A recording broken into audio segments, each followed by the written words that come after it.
Well, thank you very much, everybody. We have a extremely respected man in the Oval Office today, and a friend of mine for a long time, a very good friend of mine.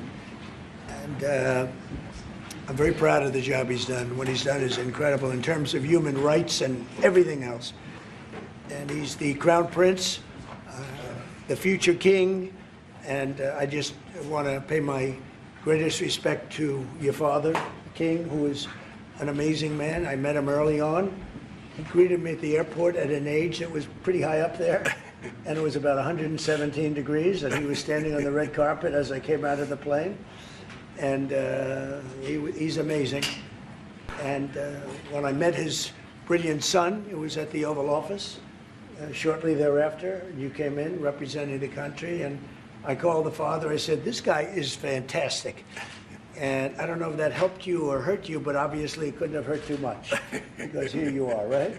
But we had a great meeting, and the office has changed quite a bit, and we inherited a mess. You actually told me you thought the country was in big trouble. I'm not going to use the exact word that you use. I refuse to say that you thought our country was dead a year and a half, 2 years ago, but our country was in trouble, and now we have the hottest country in the world.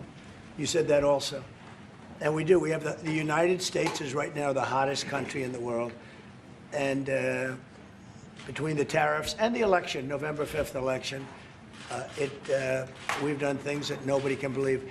$21 trillion will be the amount invested in the United States or committed to invest in 1 year.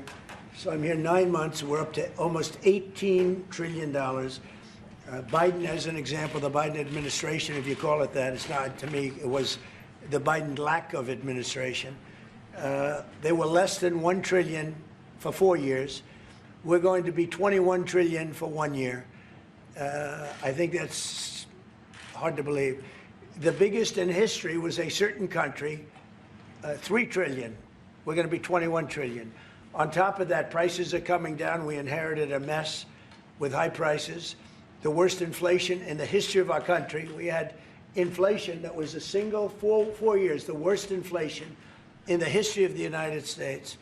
Gas prices through the roof, and that's after destroying our petroleum reserve, which was meant for wars and big emergencies, not to try and win an election.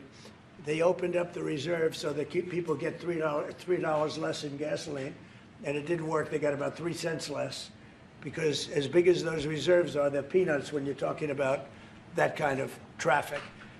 And we're rebuilding the reserves. We're doing all of this, and we've done a job. We're also bringing down prices very substantially, and we've already brought them down very, very substantially. Gasoline is way down. I think you'll be seeing $2 gasoline, but we're now at $2.50, $2.45. Some are lower than that. It was $4.50, $5, $6, $3.50, $3.75. Under Biden, all different numbers, but way high. And we have energy way down. But the biggest thing to me, because I know what it means in jobs, is the fact that we're at over $17 trillion, Scott, and we expect to be around $21 trillion in 1 year. And that's many times bigger than in history. The highest number was $3 trillion.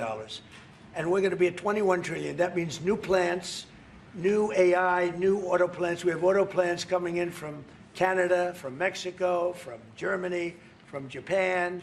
Toyota just agreed to invest $10 billion on new auto plants, all American workers. We've never been in a position like this. You can go back to the beginning. Our country has never been in a position like this. And it really is because of the fact that we use tariffs to bring all this money in. And you're going to see the results in a year when these plants start to open up. We have more plants under construction now than at any time in the history of our country. And these are big plants. These are the biggest plants anywhere in the world. And I want to thank you because you've agreed to invest $600 billion into the United States. And because he's my friend, he might make it $1 trillion, but I'm going to have to work on him. But it's 600. We can count on 600 billion. But that number could go up a little bit higher, yes, or I don't know. We'll see. But we appreciate it very much. So Saudi is going to be investing at least $600 billion, and that means investments in plants, in companies, money on Wall Street, and what it really means for everybody that really counts is jobs, a lot of jobs. We have a lot of jobs. So I just want to thank you. We've been really good friends for a long period of time. We've always been on the same side of every issue. I think we've done a great job in wiping out the nuclear capacity of Iran. Nobody else could have done that. No other president would have done it. We had the pilots in the Oval Office right here. We were celebrating a very successful attack. So I had them in with that beautiful B-2 bomber that's over there. And they said, sir, for 22 years, we practiced this attack. Our predecessors, these were very young guys, so 22 years, they said our predecessors and us practiced the attack on Iran. But no president ever gave us the go-ahead. 3 times a year they went out and they practiced the attack. Nobody let us do it until you came along, and I let them do it because it was the right thing to do. You can't have a nuclear Iran. And so we put you in a very good position. But I just want to say it's an honor to be your friend, and it's an honor that you're here. And if you'd like to say a few words, but thank you very much. Well, thank you, Mr. President. This relation has been a relation for about 9 decades, and we've been working together for a long time. But today it's a very important time in our history because there is also a lot of things that we're working on in the future. We believe in the future of the United States of America. We believe in what you're doing, Mr. President, really creating a lot of good things and good foundation to create more economic growth, more business in America. And it will also, your work for the world peace. I believe, Mr. President, today and tomorrow we're going to announce that we are going to increase that $600 billion to almost $1 trillion of investment, real investment and real opportunity by details in many areas. And the agreement that we are signing today in many areas in technology, in AI, in earth materials, magnet, etc., that will create a lot of investment opportunities. So you are doing that now. You're saying to me now that the $600 billion will be $1 trillion. Definitely, because what we are signing, it will facilitate that.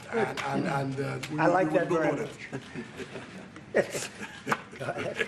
You worked hard. No, that's great. I appreciate that. That's great. We're doing numbers that nobody's ever done. And in all fairness, if you didn't see potential in the U.S., you wouldn't be doing that. Definitely. You don't want to lose money. As you said, Mr. President, it's the most hottest country in the planet. But what you're creating is not about opportunity today. It's about also long-term opportunity in the United States of America that will affect American economy positively in the next coming decades, preparing the right foundation of emerging technologies. That's a game changer for America in a good way, and we want to be part of it. Yeah, we're doing really well. And this, you don't see what we're doing so much because we have, although the construction industry sees it. If you look at Caterpillar, who's been incredible, the tractors, everything else, the numbers that we're doing in construction are unbelievable. Some of the plants that we're building, AI, and they're building their own electric with the plant. I gave them the right to build their own electric with the plant because no country, frankly, will have this. China's working very hard to produce enough electric, but we're beating China substantially at AI, which is a big thing. And we had a great meeting 2 weeks ago with President Xi, but on AI, we're doing well. And I have a man, David Rommel. Yes, sir. David, could you say a few words about what you're seeing on the job front and all of the, some of the assets, and also how we've been helped by the Saudis in terms of the kind of investment they've made, please. Yeah, most certainly. Thank you for the opportunity. I am a facility leader for GE Vernova, and if you look at the landscape for GE Vernova investment, over $750 million in the U.S. focused on true manufacturing jobs here stateside. We're looking at tripling the output of our Greenville, South Carolina facility, where we make the gas turbines that are supporting U.S. needs as well as the Saudi Arabia needs. Right. So real jobs, $300 million in gas investment, resulting in over 500 pieces of new equipment being installed in the Greenville, South Carolina facility. That translates into roughly 1,800 jobs across the board for GE Vernova as we try to scale capacity to be able to meet this demand. Along with that, we're partnering with local communities to build the skill set that's required to meet these capacity needs. So that talent pipeline is incredibly important. So it's real jobs in the manufacturing space. Well, you've been great, and thank you very much. And we love that state. I won that state by record numbers. I won a lot of states by record. Texas, a lot of them by Indiana. We're working with Indiana or something right now. We won that. We won a lot of them by records, but that was one of them. I want to thank you very much. Say hello to everybody. Great job. You're doing a great job. Thank you. So just in wrapping up, we'll take a couple of questions, but I want to just tell you what an honor it is to be your friend. And I very much appreciate the investment of now $1 trillion, okay? I'm glad you got that out. I didn't want to be the one to tell them, but that's great news. We keep increasing, Mr. President. I know. Each time the opportunities are just increasing more and more. Well, the opportunities, right? We're doing better. Even if you look back 6 months ago, I mean, now all of a sudden you feel even better. So, and I think we're only going to go in one way. Does anybody have any questions? Mr. President, have you approved the export licenses for advanced chips to Saudi Arabia? The export licenses? We are working on that. We're negotiating that right now. Marco, do you want to talk about that, or Scott? Yeah, well, I mean, that's part of what we may have announcements on that later today. But that's what we've been working on is the mechanics by which something like that could be achieved. And it's part of the broader process, part of this broader engagement and cooperation between our two countries. Certain levels of chips. Yeah. And for the Crown Prince, Your Royal Highness, you're talking about $1 trillion of investment. Could the kingdom continue to do that with oil prices in the mid-60s? Yeah, we are not creating a fake opportunities to, please America, please President Trump. It's real opportunities. For example, when you ask about the AI and the chips, Saudi Arabia have a huge demand a huge need of computing power, and we're gonna spend in the short term around $50 billion by consuming those semiconductors for our needs in Saudi Arabia. And with the agreement that we're gonna have with South America, that will allow us to focus that consuming power in the short term by $50 billion from the South America, and long term with hundreds of billions of dollars in the long term. So there's a lot of real opportunities that fit to our need in Saudi Arabia and fit to our investment strategy. Mr. President, is it appropriate, Mr. President, for your family to be doing business in Saudi Arabia while you're president? Is that a conflict of interest? And Your Royal Highness, the U.S. intelligence concluded that you orchestrated the brutal murder of a journalist. 9/11 families are furious that you are here in the Oval Office. Why should Americans trust you? And the same to you, Mr. President. Now, who are you with? I'm with ABC News, sir. You're with who? ABC News, sir. Fake news, ABC fake news, one of the But the worst, question is one of the legitimate, worst sir. in the business. But I'll answer your question. Thank you. I have nothing to do with the family business. I have left, and when I've devoted 100% of my energy. What my family does is fine. They do business all over. They've done very little with Saudi Arabia, actually. I'm sure they could do a lot. And anything they've done has been very good. That's what we've done. We've built a tremendous business for a long time. I've been very successful. I decided to leave that success behind and make America very successful. And I've made America more successful by far than it ever was, and that it ever could have been, no matter who was president. There would be nobody bringing in $21 trillion, that I can tell you right now. As far as this gentleman is concerned, he's done a phenomenal job. You're mentioning somebody that was extremely controversial. A lot of people didn't like that gentleman that you're talking about. Whether you like him or didn't like him, things happen. But he knew nothing about it, and we can leave it at that. You don't have to embarrass our guest by asking a question like that. Okay, since you asked, Mr. President, please, go ahead. you allow me to answer. I feel painful about families of 9/11 in America, but we have to focus on reality. Reality based on CIA documents and based on a lot of documents that Osama bin Laden, he used Saudi people in that event for one main purpose, is to destroy this relation, to destroy the American-Saudi relation. That's the purpose of 9/11. So whoever buying that means they are helping Osama bin Laden's purpose of destroying this relation. He knows that strong relation between America and Saudi Arabia, it's bad for extremism, it's bad for terrorism. And we have to approve him wrong and to build our relation, to continue developing our relation. It's critical in the safety of the world. It's critical against extremism and terrorism. About the journalists, it's really painful to hear, anyone that been losing his life for, no real purpose or not in a legal way, and it's been painful for us in Saudi Arabia. We've did all the right steps of investigation, etc., in Saudi Arabia, and we've improved our system to be sure that nothing happened like that, and it's painful and it's a huge mistake, and we are doing our best that this doesn't happen again. Mr. President, this side, Mr. Thank you, President. Mr. President. The Crown Prince has been instrumental in helping lifting the sanctions on Syria. Will there be any joint investment between the U.S. and Syria? And will you visit Damascus? Are you from Syria? No, but Where are you from? I'm from Palestine. Oh, you're making a lot of progress, huh? Very good. Well, they like me. The Palestinians like me. The Palestinians are doing very well, actually. I think we're working very closely with a lot of people that make everybody happy, including Israel, the Palestinians, and everybody. That's very interesting. No, I think that I will tell you, the Crown Prince called me, and he specifically asked me if I would lift the sanctions on Syria, because he wants to see Syria make it. As you know, the leader of Syria was just here, and we had a great meeting, and he's a strong guy, and I guess you need a strong person to run it. And I think Syria's made tremendous progress. And we did lift the sanctions at the request of the Crown Prince. Also, the president of Turkey, Erdogan, called me specifically. He said, you know, if you don't lift the sanctions, Syria doesn't have a chance. If you do, they have a very good chance. And between the two of them and some others, I lifted the sanctions. And the results so far have been pretty good. Mr. President, can I ask you a question about the F-35s that are being sold to Saudi Arabia? Are these the same ones that are being used by the Israeli military? And if so, how does that allow for the qualitative military edge for Israel? And then I want to ask you, because you brought up the plight of the Palestinians, are you aware of relocation flights to South Africa that are taking place right now? Which flights? There are relocation flights that are taking place. Some Palestinians are being charged up to $2,000 I'm a not going to seat. South Africa for the G20 because I think their policies on the extermination of people are unacceptable. So I'm not going, so I won't refer to anything having to do with South Africa. South Africa has behaved extremely badly.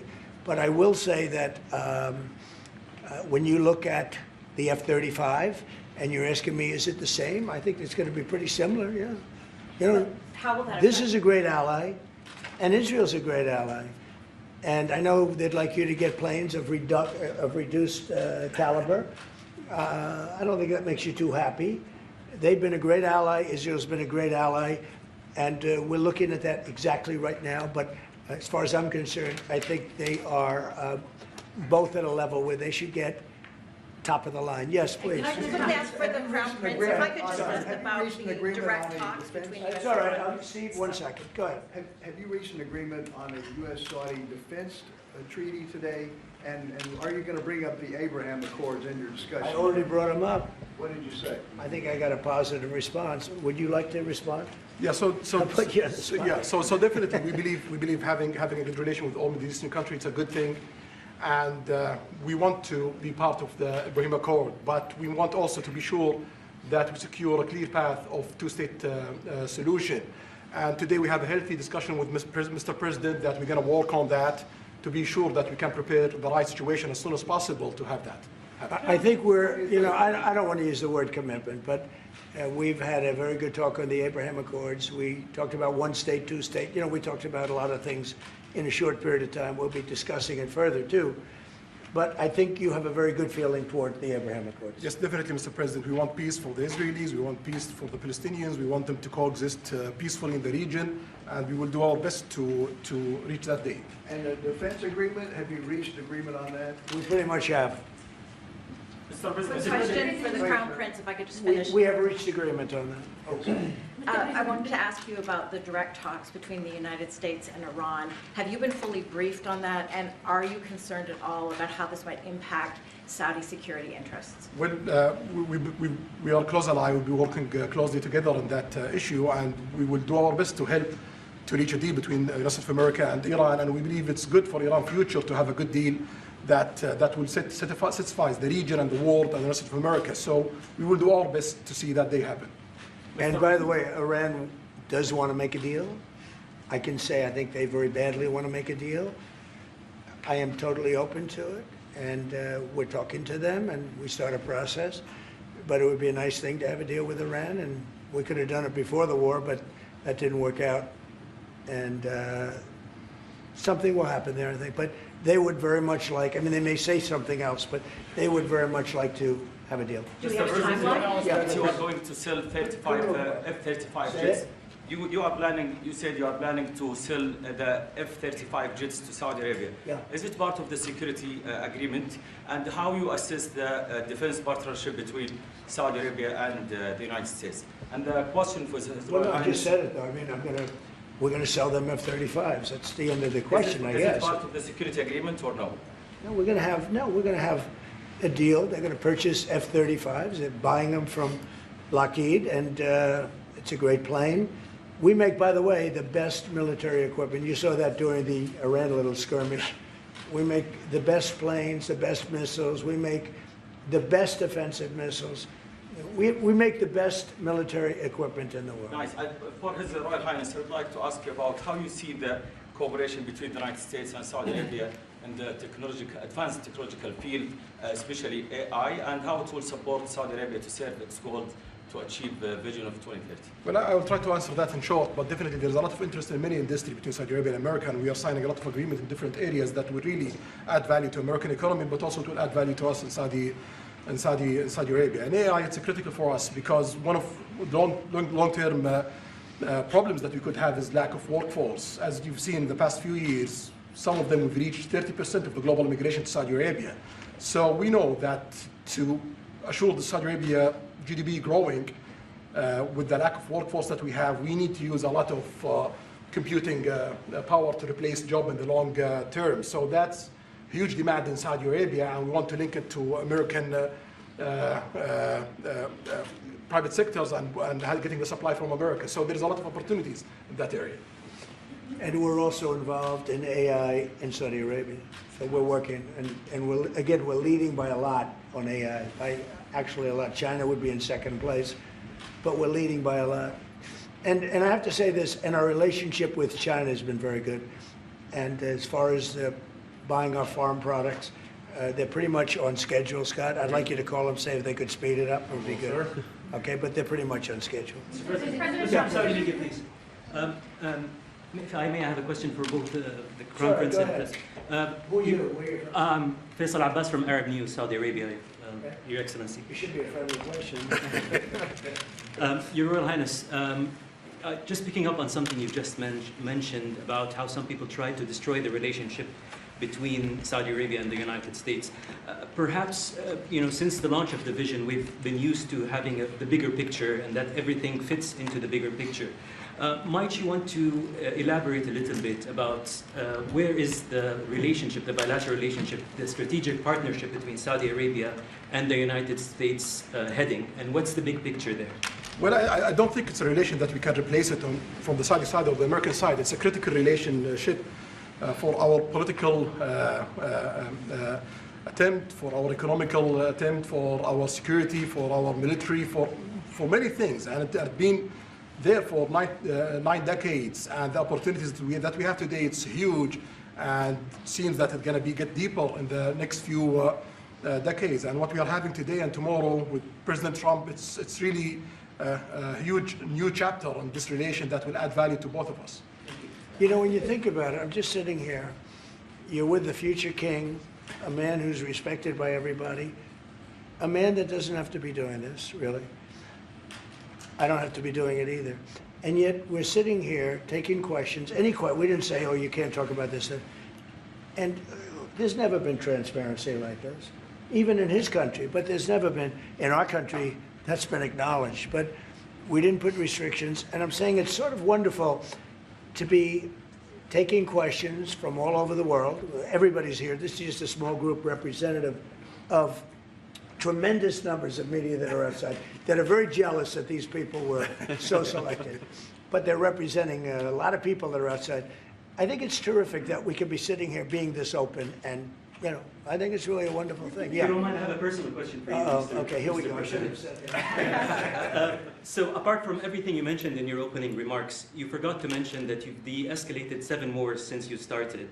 At least in our part of the world, you are seen as a peacemaker. And adding that to all the executive orders and everything else you've mentioned, I really have to wonder, in your speech in Saudi Arabia, I was there, You said that His Royal Highness does not sleep at night thinking how he does things better. We wonder in Saudi Arabia, how do you manage your own time, and what's your formula for He management? does not sleep much, and I don't sleep much. I think we have the same schedule. We're thinking about our countries. And if you sleep a lot and you're president, we just had one that slept more than any president. He broke every record. He sleeps all the time, during the day, during the night, on the beach.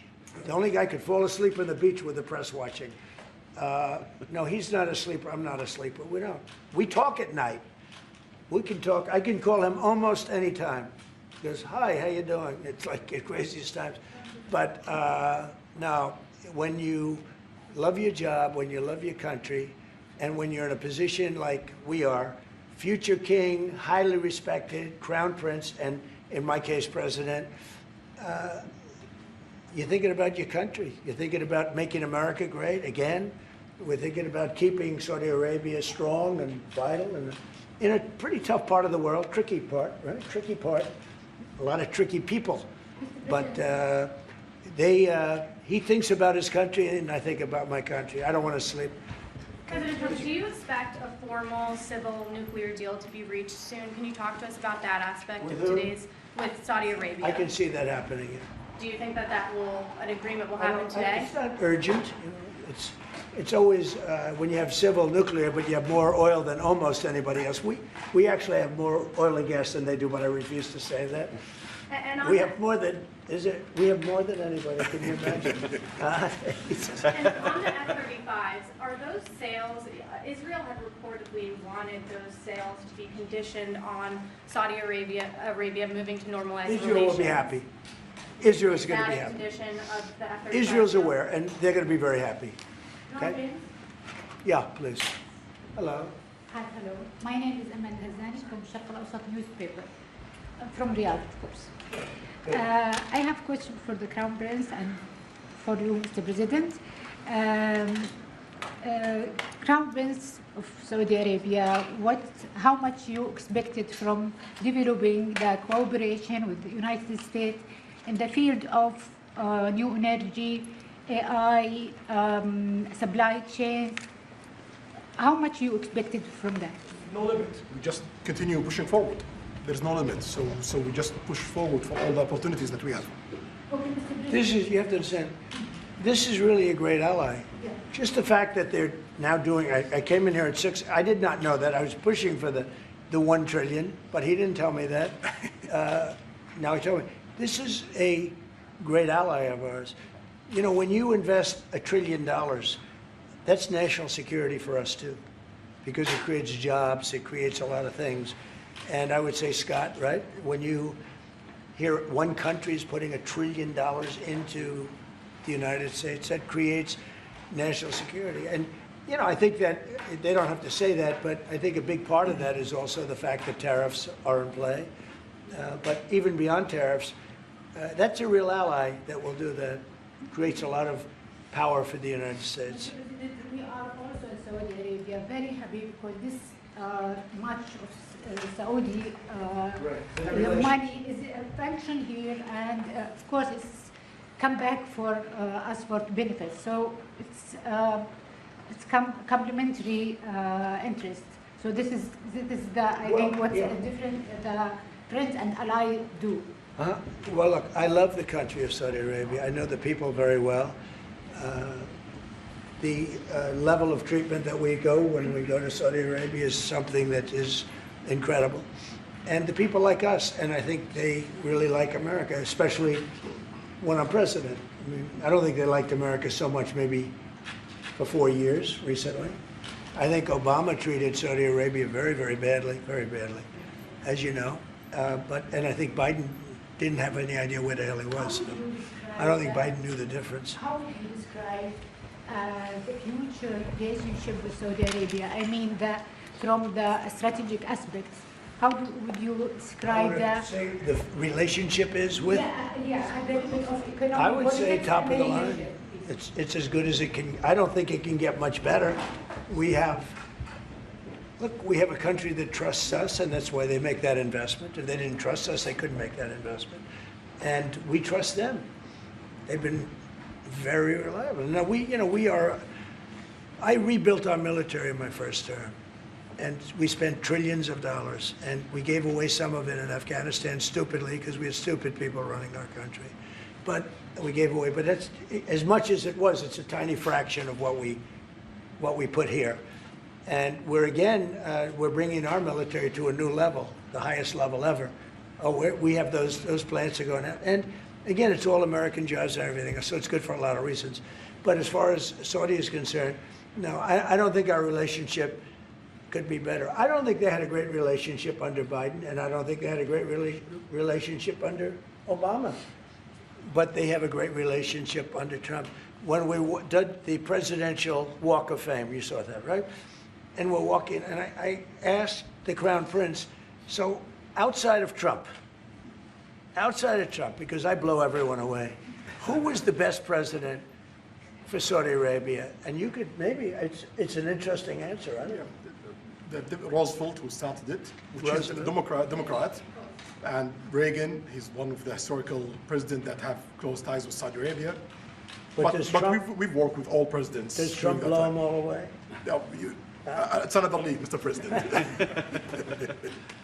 Mr. President? And Trump doesn't give a fist pump. I grabbed that hand. I don't give a hell where that hand's been. I grabbed that hand. Remember Biden? He travels for 20 hours, gets out, and he gives a fist bump. No. When you get out of the plane and you got the future king and the man who's one of the most respected people in the world, you shake his hand. You don't give him a fist bump, right? We don't want to ask you about that, but I can't imagine you were thrilled. You were like a little bit surprised. He's a fantastic guy. You don't do that. Yeah, please. We're getting closer to the end of the year. Have you started the interviews for the Fed chair? Yes. Who have you interviewed? I think I already know my choice. Who is it? Well, I liked him, but he's not going to take the job. He refused. You like Treasury better, right? Much better, sir. So we are talking to various people, and frankly, I'd love to get the guy currently in there out right now. But people are holding me back. He's done a terrible job, hurting housing a little bit. The truth is, we've been so successful, we've blown past his interest rate stupidity. He's been wrong. That's why I call him too late. He's too late. Jerome Too Late Powell. He was recommended to me by a guy that made a bad choice, and it's too bad. But despite that, it's having very little impact because we have all of these things happening. But it has an impact on housing to a certain extent. He's a fool. He's a stupid man. But we have some very good people. Yes, sir. You'll be sitting down with them in the near future, and we have some surprising names, and we have some standard names that everybody's talking about. And we may go the standard way. It's nice to every once in a while go politically correct. But we have some great names. Steve, please. Have you talked to President Maduro of Venezuela yet? Are you still open to that? He wants to talk. Yes, sir. Yeah, I'm open to talk. I talk to everybody. But no, he wants to. They treated us very badly. They sent all of their prison population into the United States, and we're getting them out rapidly. And he sends drugs into the United States and other things. No, he treated us badly. He was dealing with a bad president, and he was able to get away. We have now, I think we have the strongest borders anywhere in the world. Nobody's coming in unless they come in legally. We're taking very weak borders where millions of people came in. For the last 6 months, I don't do these reports. They say 0 people have been able to come in. Is that pretty good? Mr. President, why wait for Congress to release the Epstein files? Why not just do it now? It's not the question that I mind, it's your attitude. I think you are a terrible reporter. It's the way you ask these questions. You start off with a man who's highly respected, asking him a horrible, insubordinate, and just a terrible question. And you could even ask that same exact question nicely. You're all psyched up. Somebody psychs you over at ABC. They're going to psych it. You're a terrible person and a terrible reporter. As far as the Epstein files I have nothing to do with Jeffrey Epstein. I threw him out of my club many years ago because I thought he was a sick pervert. But but I guess I turned out to be right. But you know who does have? Bill Clinton, Larry Summers, who ran Harvard, was with him every single night, every single weekend. They lived together. They went to his island many times. I never did. Andrew Weissman, I hear. All these guys were friends of his. You don't even talk about those people. You just keep going on the Epstein files. And what the Epstein is a Democrat hoax to try and get me not to be able to talk about the $21 trillion that I talked about today. It's a hoax. Now, I just got a little report, and I put it in my pocket, of all the money that he's given to Democrats. He gave me none, zero, no money to me, but he gave money to Democrats. And people are wise to your hoax, and ABC's is, your company, your crappy company is one of the perpetrators. And I'll tell you something, So why not just sign it now? I think the license should be taken away from ABC because your news is so fake and it's so wrong. And we have a great commissioner, the chairman, who should look at that because I think when you come in and when you're 97% negative to Trump and then Trump wins the election in a landslide, that means obviously your news is not credible and you're not credible as a reporter. So I've answered your question. You should go and look at the Democrats who received money from Epstein, who spent their time. Larry Summers was with him all the time. That creep, the fund guy, was with him all the time. What's his name? Who? Reid Hoffman. I don't know Reid Hoffman, but I know he spends a lot of money on the radical left. Reid Hoffman, in my opinion, should be under investigation. He's a sleazebag. And those are the people, but they don't get any press, they don't get any news, and you're not after the radical left because you're a radical left network. But I think the way you ask a question with the anger and the meanness is terrible. You ought to go back and learn how to be a reporter. No more questions from you. Who else has a question? Prince, very quickly, I want to ask you, how much money is Saudi Arabia giving for Gaza reconstruction? We are in discussion about that. Still, there is no amount being It'll be a lot. named, but It'll be a we lot. will definitely help. Yeah, he's gonna, it's very important to him. And a quick follow-up, the International Security Force, given your pledge there would be no U.S. boots on the ground, what is the U.S. role going to be in that? And how do you sort of ratify the allegations that this could undermine Palestinian sovereignty and even the path to statehood? Look, I think we're going to get along great with the Palestinians, and we know their leadership. We just had a very, you hate to say war, but it was a war. Very, very successful. And you could say really it was on behalf of everybody. We did that on behalf of everybody. And the outcome was extraordinary because we had the best pilots, the best equipment, the best planes, the best everything. And Israel bought the best equipment. They bought it from us. Everything's from us. It all starts here. This office, I was talking to the Crown Prince a little while. You walk into this office, for somebody from the outside, the Oval Office, it's the most powerful place in the world. You're standing right now in the most powerful place in the world. And no matter how big you are, these are the biggest people, the richest people. They walk into this office. It's special, isn't it? Look at him. He's so happy to be here. But you walk into this office. It's the Oval Office. And we've done a lot of good with this office. I've stopped actually 8 wars. I appreciated your question before. But I've actually stopped 8 wars. I have another one to go with Putin. I'm a little surprised at Putin. It's taken longer than I thought. But we stopped India and Pakistan. I could go through the list. You know the list better than I do. I'm very proud. And I stopped one that was almost ready to start again. You know, there was one that was ready to start. And they're doing very well. So and it all took place right here in the Oval Office, whether by telephone or whether by they came in. Many of these leaders have come in, and you know they signed their peace deals right here in the Oval Office. So no matter if it's the biggest business people in the world or the greatest leaders in the world, the biggest leaders in the world, like the gentleman on my right, everybody walks into the Oval Office and they say, wow. And now, by the way, the Oval Office is in the kind of condition that it should be in. Whether you look at the walk or the marble floors or anything down the road, we're fixing the White House. And we're building one of the greatest ballrooms ever to be built. You know, we have an event tonight, and we're going to have about 118 people because we have a very small room. For 150 years, they've wanted a ballroom, and now you're going to get a great ballroom. And I have to say, I probably made a lot of enemies because in your honor, we're having a dinner tonight, a beautiful dinner tonight, and we have a very small room, right? It's called the East Room, and it's beautiful, it's lovely, but it's like for a little cocktail before you go into a ballroom. It's a very small room. They've wanted a new ballroom for 150 years.